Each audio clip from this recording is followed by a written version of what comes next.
I thought that I was stupid. I thought that I was, to my core, a defective person. Jess's earliest memories are of never quite fitting into the world around her. I always felt like I was on the outside looking in. There was just confusion. And as she grew, so did the loneliness and anxiety. What I was seeing was all these people my age and then people younger than me surpassing me, getting degrees and driving cars and having babies and buying houses, and I couldn't understand it. It didn't matter how hard that I worked. I was never really going to meet the levels other people in my life expected of me, and that really wreaked a lot of havoc on my mental health, on my self-esteem. What no one knew was Jess had irreversible brain damage from being exposed to alcohol in the womb. It's called Fetal Alcohol Spectrum Disorder, or FASD, and can cause learning, behavioural and developmental problems. Learning numbers and colours, making friends, or it might be developmental problems such as learning how to tie your laces or how to use the bathroom. They're given labels that are not for them. They're given labels like lazy and unmotivated and naughty and unfocused, and then they despair. FASD is common. About 2% of Aussie babies are born with the disorder, more than with autism and cerebral palsy. So why don't we hear more about it? This isn't just my story. This is literally the story of hundreds of thousands of Australians, and it is hidden.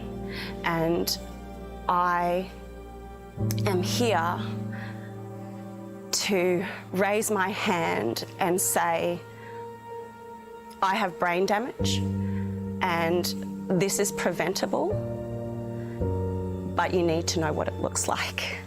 I think it's misdiagnosed partly because doctors and other clinicians are reluctant to ask about alcohol. They're worried about angering or frightening pregnant women, and then they don't understand what they should do if they identify that a woman is drinking during pregnancy. You see, everything you drink, your baby drinks at every stage of pregnancy. So make the moment you start trying the moment to stop drinking. Up to 60% of women consume some alcohol during pregnancy. The most common reason is they don't know they're pregnant. And then they suddenly find that they're pregnant and they've inadvertently exposed the fetus, often up to 12 weeks gestation. Which is what happened to Jess's mum, who was on the pill. She found out that she was pregnant with me in the third month. And at that point, she stopped drinking alcohol, but the damage was done. The other thing is that we really need to understand that many women drink either because they're addicted, they might have a genetic predisposition to alcohol misuse, or they're drinking to cover stress. It takes a lot of courage for any woman to approach a medical healthcare professional with regards to drinking in pregnancy. There is a stigma around it. Ange was physically dependent on alcohol when she fell pregnant. I'd been told that I couldn't fall pregnant. It came as a massive shock. It was my miracle baby, so it was elation followed by horror, because I knew that I could not just stop drinking. It is extremely dangerous to stop cold turkey. She tried multiple times to quit drinking, and on the fourth attempt, her son was born early. He was 3 when diagnosed with FASD. Doctors initially thought he had autism. He knows that he has it because I consumed alcohol when I was pregnant with him. He also knows that I love him very much, and I didn't deliberately go out of my way to hurt him. Well, I'm going higher and I'm on the baby one. We have an excellent bond. I still feel shame and I feel guilt when I see my son struggling to do things, and I do worry a lot that he will resent me for that. Ange says an early diagnosis has been crucial in getting her son the right support. FASD is a lifelong condition. but it doesn't need to be a life sentence. My son's disability definitely does not define him. He's a happy, healthy 12-year-old who needs a little bit of help in some areas, but shines in many. And for the first time in 30 years, Jess finally has the tools to survive and shine. Before diagnosis, I didn't think the world wanted me. Knowing that this is not my failing, it was like a ton just came off my shoulders. It was like the whole weight of every